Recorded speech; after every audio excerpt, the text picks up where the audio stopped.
Good afternoon, Massive. It's DJ Bubbles here. I'm just at Gerrard and Sherbourne, right at the corner of Gerrard and Sherbourne. I'm actually in front of the what they call Allen Gardens Park here, and I passed by this park a few times before. It's right here downtown. I live 2 intersections away from this park, and I previously passed by this park many times before and showed you how close I live to what they label as a tent encampment. You know, a lot of people have called this park home. Of course, you're probably wondering, how do people call this park home when it's a park? There's no apartment buildings, nothing that you could say is a source of shelter, right? Well, most of the people that lived here were occupying the park space in tents because there are no shelter space available in the city of Toronto. They're all full. If you were to call Central Intake, you would be told, sorry, there's no room. They take your name and number and you're on a wait list. And that's not for an apartment or anything, you know, it's for the homeless shelters in Toronto. So I've taken you on a tour of Allen Gardens before. Right behind me is the City of Toronto's truck, because on Friday they came and cleared out the park. So they packed up the homeless people that were here, as this was their home. They packed them up and made them leave the park. So they can't put, the City of Toronto cannot put them in a low-income housing unit. They have no room for them in the shelter, yet they put them out anyway. They're just the City of Toronto. They just waved at me. So they're here circling that nobody that they dashed out like dogs in this park is gonna come and return, you know. And today is a beautiful day, you know. It's actually set to get to a high of 22.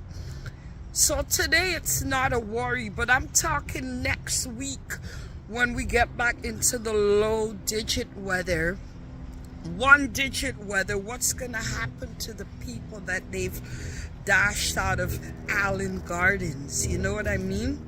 Now this is really sad, and most people really don't care unless it was them living here. Unless this was their winter, summer, spring, or fall. You see all them tents that I've previously showed you, they are all gone.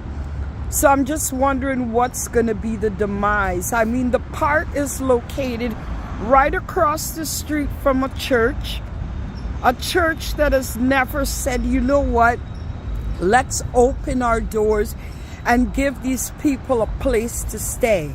Look, there's another church kitty corner to that church. I just want to know, what are these people doing in this park? There's no schools around here that you could say, well, they're traumatizing the kids. There's no business offices nearby where they could say, oh, it's not a good look. It's a park in an open space. And could I tell you, the occupants of the tents in these parks, they're the forgotten immigrants that migrated from Africa more than a year ago, who have never found a place to live. So predominantly black people and Native Indians lived in the tents over here. How sad is that, you know? Now the government doesn't care. The Ontario government doesn't care. They're sitting up there at John Street, and their definition of a crisis is if someone at Tim Hortons didn't make their ice cap correct, that's a crisis to them. But I'm just wondering where these people are going to go. I used to think that people who just didn't know these things were foolish and whatever, but now I'm beginning to realize that it's not that they don't know, it's just the plain fact that they don't care. If it is not them, they don't care, you know what I mean? So now these people, just at the start when the weather's getting cold, they are homeless. I wonder where the hell they're gonna go, you know? There's no answer for them.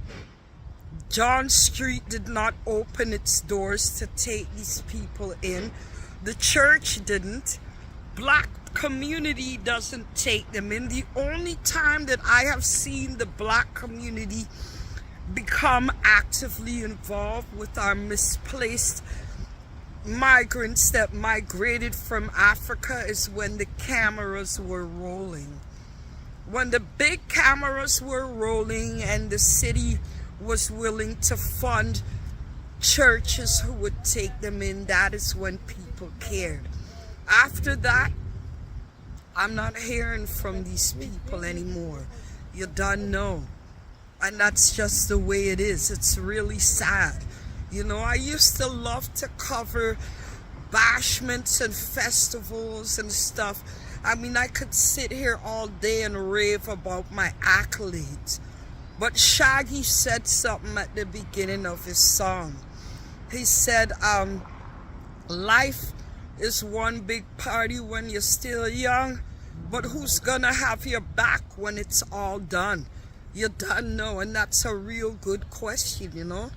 For me, I'm asking that question when the cameras stop rolling, when it's no longer beneficial to create awareness of people's personal agendas, especially in the black community. Who has their back? My big question is, where did they go? I want to show you that the garbage bin over there is really full because them people showed no mercy when they dashed the people's stuff and flinged up their stuff into the garbage can, you know? These people weren't doing any harm. They don't even know at this park. People hardly come here. And these people that were here, they were not harming a soul. So this continued to happen, you know? And who's gonna care about these people? Where have they gone to? You can't put a roof over their heads. You don't want to give them shelter space. You don't want to make it possible. I mean, I don't understand. Let me tell you this. You see, if you don't have a job and God forbid you have to go on social benefits, let's say you have a family of 6, the maximum shelter allowance that the government of Ontario is going to give a family of 6 is $844. You tell me where in the city you could find even a basement at that price. And then let's talk about a single person. The maximum shelter allowance they give you is $390. You can't even get a motel room for 2 days in this city at that price. So you shout out that Canada is a welfare state and they take care of the poor, the disabled, the elderly. Yeah, you create equality and what have you. But I ask this question over and over again. Does the Canadian government make your equality and equality initiatives attainable? Because we definitely are missing equity from that equation. You don't know. Well, my heart goes out to the people that once occupied this park. Who knows where they're gonna be? My question is, who really cares?